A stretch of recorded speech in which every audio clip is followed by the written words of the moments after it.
We used to take care of all the social welfare in America through charity alone. There was no government welfare.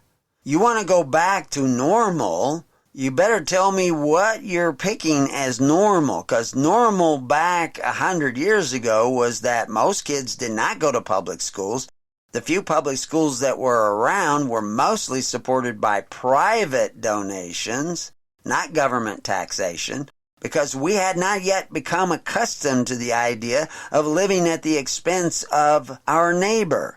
Because some people still loved their neighbor and did not covet their neighbor's goods. So they weren't going to tax their neighbor so they could have free education, tax their neighbor so they can have a free fire department, tax their neighbor so they can have free health care, tax their neighbor so that somebody would take care of their parents, so they had to do no more ought for their parents, like the Pharisees were doing with the Corban of the Pharisees, which was making the Word of God to none effect, which you have had fully active in America since 1933.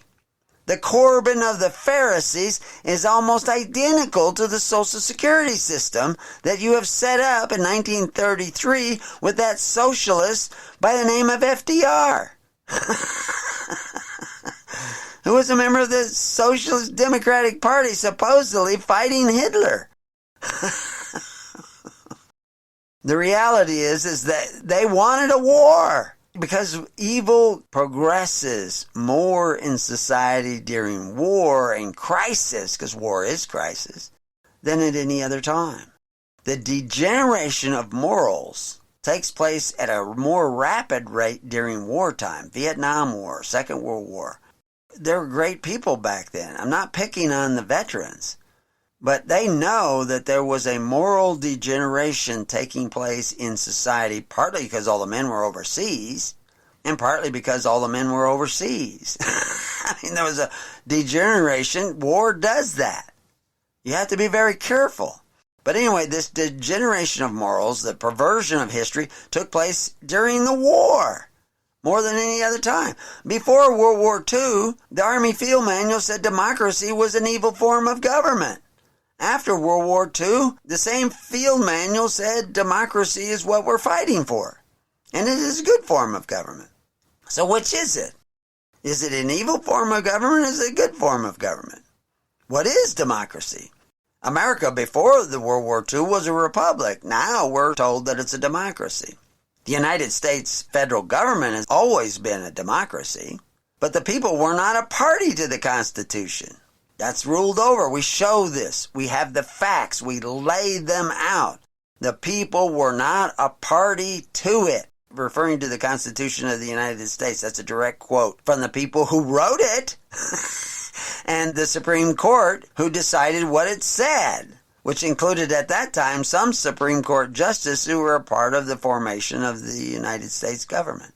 We the people doesn't refer to the people of America. It refers to the people of the United States, which at the beginning was only the people like senators and congressmen and presidents, etc. Those were the people of the United States. The United States wasn't even allowed to operate within the states from the beginning. That's why they cessioned off this land from Maryland and put the United States there, and now we call it Washington, D.C. The problems today are not from the government. They're from the hearts of men. Our morals have degenerated. Our understanding of history has been perverted. And now we see the toppling of the symbols of America, the statues, toppled over.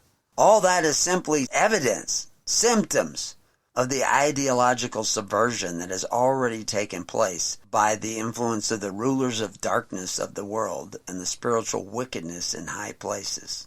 Ephesians 6:12. For we wrestle not against flesh and blood, but against principalities, against powers, against the rulers of the darkness of this world, against spiritual wickedness in high places.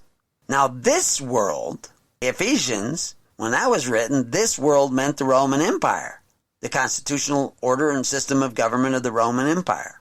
Today, it's still the Roman Empire.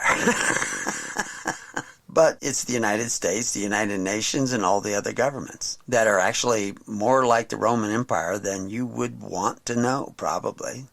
Just look up the word Rome at Preparing You, and you'll see the similarities. Because history is repeating itself.